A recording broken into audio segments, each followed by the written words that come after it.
नमस्कार सर्वांना. आता स्वागत आहे तुमचं माझ्या यूट्यूब चॅनलमध्ये आणि तुम्ही पाहत आहात भक्तीच रेसिपी चॅनल.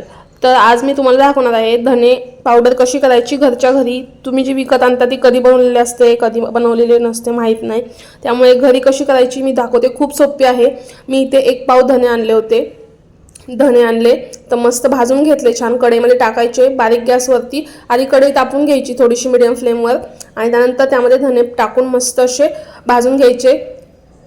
फक्त थोडासा वास यायला लागला ना धन्याचा मस्त असा खमंग की भाजलं गेलं आहे म्हणून, तर तेव्हा समजून जायचं की आपले धने भाजले गेले आहेत. आता मी इथे संध्याकाळच्या वेळेस वाजले तर 10:30. मी संध्याकाळी करते हे, कारण संध्याकाळी खूप असा टाईम असतो फ्री, त्यामुळे मी संध्याकाळी सर्व काही झालं की मी धने जिरे पावडर किंवा जी काही वेगळी कामं असतात भाज्या नीट करायची ती मी संध्याकाळी करते.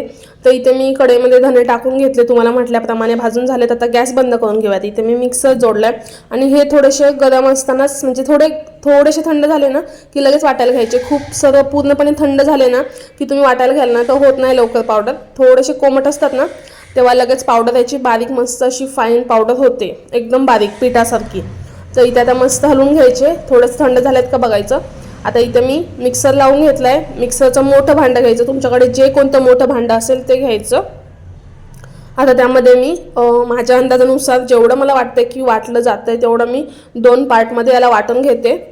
बघा मी इथे 2-3 उलताना म्हणजेच 1 पावमधले 170 ग्रॅम एवढे मी एका वेळेस वाटले.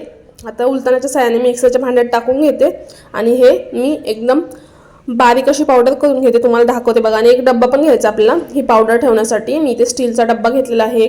आता मिक्सरला मस्त ग्राइंड करून घेते बारीक पावडर होईपर्यंत. आणि तुम्ही आता पाहू शकता कशी दिसते पावडर, एकदम बारीक झाली आहे ना, पाहू शकता.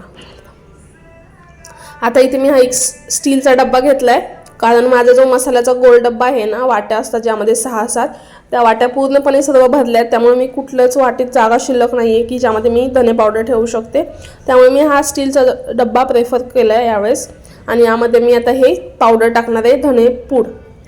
तर मस्त आहे की नाही, घरच्या घरी बघा तुम्ही मस्त अशी धने पावडर करू शकता आणि खूप क्वांटिटीमध्ये आणि स्वस्तात मस्त. जी बाहेर धने पावडर भेटते ती कधी बनवलेली असते माहिती नाही आणि त्यामुळे एवढी टेस्ट पण येत नाही. तुम्ही जर हा घरी ट्राय केलं धने पावडर बनवायचं, एकदा नक्की करून पहा. धने पूड घरी करायची, छान होते भाजी. किंवा कोणता पण असा चाट मसाला म्हणून पण वापरली तरी पण चालते. मस्त मीठ टाकायचं, त्यामध्ये थोडासा जलजिरा टाकायचा आणि चाट मसाला म्हणून पण तुम्ही याचा वापर करू शकता. तर भाजीला तर एकदम चांगला पर्याय आहे. घरी बनवायची धनेपूड आणि टाकायची, रोज वापरायला 1-1 चमचा बस झाली. आता हा दुसरा मी थोडा राहिलेला जो आता धने पावडरचा स्टॉक आहे तो मी टाकून आता मी वाटण करत आहे मिक्सरच्या भांड्यामध्ये टाकून. आता ही पण वाटून घेतली पहा. तुम्हाला मी तो व्हिडिओ दाखवला नाही मिक्सरला लावलेला वगैरे. आता या झाकणाचं पूर्ण धनेपूड काढून घ्यायची, कारण वाया जाऊ द्यायची नाही. विकत हीच एवढीच आपल्याला 10 रुपयाला 15 रुपयाला 20 रुपयाला एवढीच भेटते. तर पूर्णपणे मी त्याचं झाकणाचं पण काढून घेते आणि आता डब्यामध्ये ओतून घेते मस्त चमच्याच्या साह्याने. थोडंसं कोमट असतानाच वाटायचं म्हणजे बारीक पावडर होते. थंड झाल्यावरती वाटायला जड जातं, पावडर लवकर होत नाही. तर आता मी पूर्णपणे याची मिक्सरच्या भांड्यातली पावडर काढून डब्यामध्ये ठेवून घेते आणि आपली आता धने जिरे पावडर 15 दिवस 20 दिवस 1 महिन्यासाठी वापरण्यासाठी रेडी आहे. 1 पावमध्ये मी 1 पावमध्ये 1 महिना वापरते ही धने जिरे पावडर. मला 1 महिना जाते. तर नक्की एकदा ट्राय करून पहा.